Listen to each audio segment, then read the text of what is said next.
What's up, YouTube? It's Todd Horst here with Tasty Tracker. Just a quick update. This is episode number 5. Man, I was really hoping to do less of these videos than I am, but maybe when the market calms down, I'll get to do a little less of these. The account really shouldn't be that active because we have such a small amount of capital at the moment. And then the more money you get, the more activity there is. But anyway, with the market a bit of an upside today, we gained 410 back. Again, that's only on paper. So if the market tries to roll back down again, or I get assigned on any of my positions that are at this point near worthless, then those losses will be committed or written in stone, or however you want to put it. They'll be realized. That's the actual word.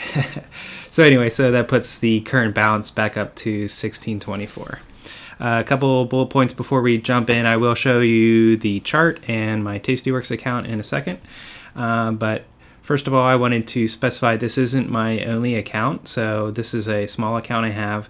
The intended purpose is for some extra money that I want to be a little bit riskier with, and get to build it up quick enough that I can pay down my mortgage, for example. And in order to do that, I'm taking more risk than I would normally.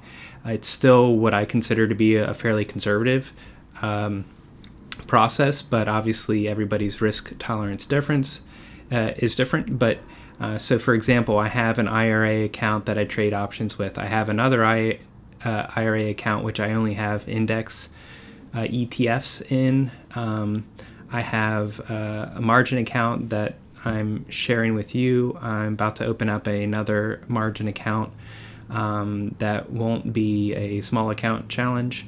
I have a cash account on Tastyworks that I use for day trading. I have an account on Robinhood that I use. That's a margin account, but I use mainly just for a couple small stocks. I have a 401k, which is the bulk of my investment in the stock market, which I absolutely don't touch at all. So that's a automated investing. I increase my contribution to my 401k by 2% each year when I get my raise. And so I don't really notice my raises each year, but it's also not a detriment to increase my contribution rate. So in conclusion here, this is money that I don't want to lose. Obviously, who wants to lose money? But if I did lose, it wouldn't be the end of the world for me. So I definitely don't recommend options if you are trying to make this your primary retirement fund or something like that. You need to really get good and learn what you're doing before you can expect to make any returns. Don't force it, and don't have this be your only fund. I would start with more conservative funds and work my way up to more progressively riskier funds. So that's why my 401k is my largest account. And then it goes the whole way down to this options margin account that I'm doing the small account challenge, where this isn't my riskiest account, but this is one of the riskier accounts that I have a smaller amount of capital in, because I don't want to lose everything and compromise my entire financial well-being to the whims of the market. Okay, so, and don't throw it into all into one account, all into one strategy, but with each different account, I like to separate my account, my strategies by my account. So this account I only do this one I only do this, and then for each one I'm okay with the returns that you would normally get from that style of investing. So obviously the 401k is a relatively conservative style because that is my primary retirement. And so I'm not looking for 100% gainers each year. I'm looking for, whatever the market average is. So next bullet point here real quick is to make sure you're learning everything you can from me and from everyone else. and assume that people are profitable. I think a lot of people's first instinct is to say, oh, that person does XYZ, and there's no way you can make money doing it. I saw a post on Reddit the other day how Theta Gang style, which is essentially what I do, can never be profitable. And anytime you say never, it's basically, you're capping, you're limiting yourself and what you can learn. So make sure you're open to different styles and learn what you can from everyone you can. I did get a lot of anxiety with the first announcement and the attention that I got. I'm a software developer by nature, by profession, so I'm a bit introverted, and so just bear with me. I have gotten less anxious as the videos and time has gone on, even though it hasn't been that long. But hopefully you can stick with me, and these videos will get better as I learn how to edit videos and stuff like that. Last 2 bullet points here. Standardize your process, but be malleable. I think people tend to only have one style, or their set of rules that they've defined state X, Y, Z, and they can't go anywhere other than what their rules say. And that's not a good place to be, because the market is constantly changing, and so you want to move with it, but you also want to stick with what works. So the whole point there is to have a process and mentality that can move with the market. Last bullet point is to, if you miss one of the plays that I do and you want to follow along, you would say, well, should I do the exact same position? Is it still good? Generally, you have to use your own caution and judgment on whether it makes sense. Sometimes you can get into the exact same position with a higher premium, or sometimes you might get slightly less premium. Is that buck or two really going to make a difference? In my opinion, no. But maybe if you can't get the exact strikes for the exact premium that I got, you might want to choose different strikes to get better premium, or maybe you can go out further. I've said that before, but the whole point is that you are not following what I'm doing necessarily position for position. Obviously, you're welcome to. It doesn't affect me at all, so I don't really care. But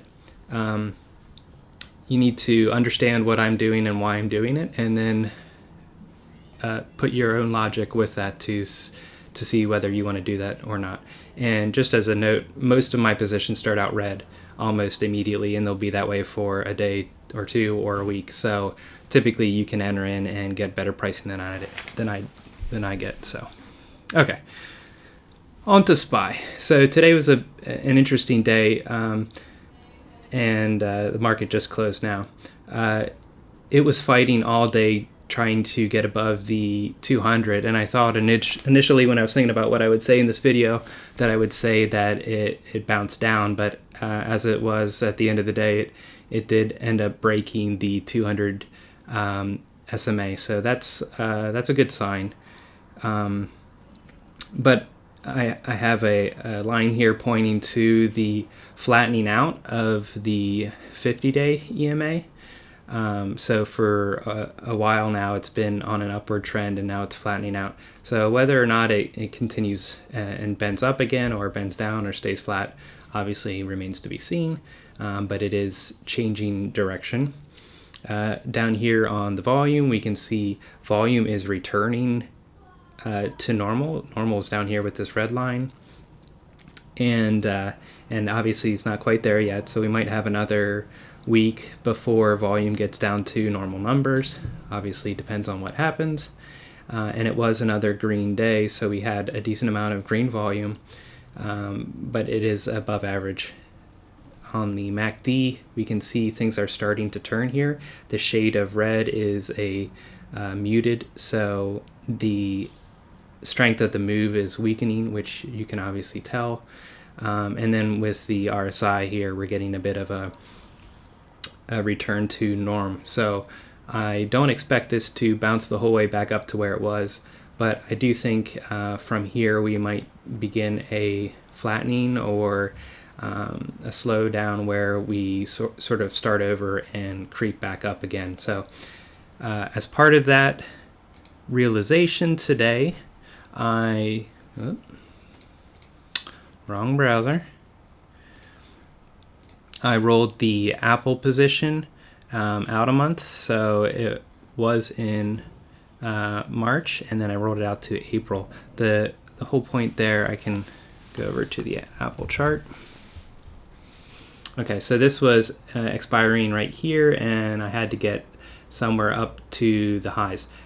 Now, it does have the ability, obviously, to get back up to here. We're not that far off, but I wanted to make sure I had plenty of time. My whole strategy is predicated on the notion that I've got plenty of time to for things to move my way. And so having only 17 days left or something like that didn't sit well with me, so I went ahead and moved my position out. So if I click on just the Apple, you can see, like I said, it's not too far away. It's got to make it to 315 or above for me to break even, and it's currently sitting at 298. So it made $25 back today. So moving another 15 is certainly well within reason. So what I did here was not only did I roll it out, but I switched the closing order to be break even. So I'm not trying to make any money on this position. I'm trying to get back to zero because there's only 45 days left. So how to roll in Tastyworks is really easy. If you select the position, it comes up here with roll position. And since I like to do only monthly expirations, come on. Right now it's defaulting to the monthly, but it just depends. You might have to click the time plus to get it to come out to the right expiration. One thing you do have to be careful is that the strikes that you're closing and the strikes that you're opening are the same strikes.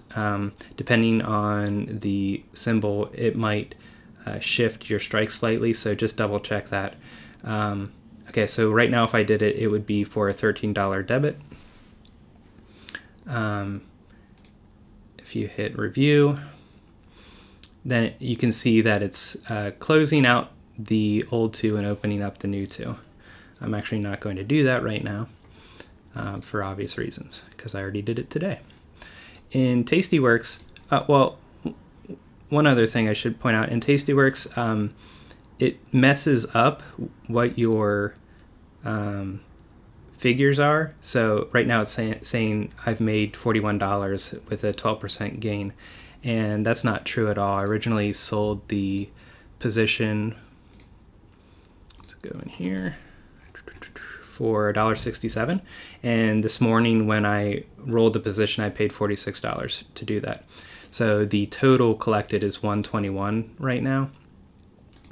So it's thinking I sold it for $341 because that's what I collected for the roll, but it doesn't account for the position I had previously. So that's one of the reasons I created Tasty Tracker was because it really bugged me, and it's really hard to track because somebody right now would close this position out. Oh, I've made $41, but it's currently I would have to pay $3 to close it. And if I go to close and hit 3, you can see I would lose $183 if I close this right now. So how you roll something in Tasty Tracker is very simple. We'll go back to this roll and edit screen, and I can delete this to just imagine that I hadn't done it. Okay, so everything else here fills out the same. The strikes, I kept them 310 and 315, although you can change them when you roll. There's only one position, and then I rolled it out to April, and I think it was 56, right?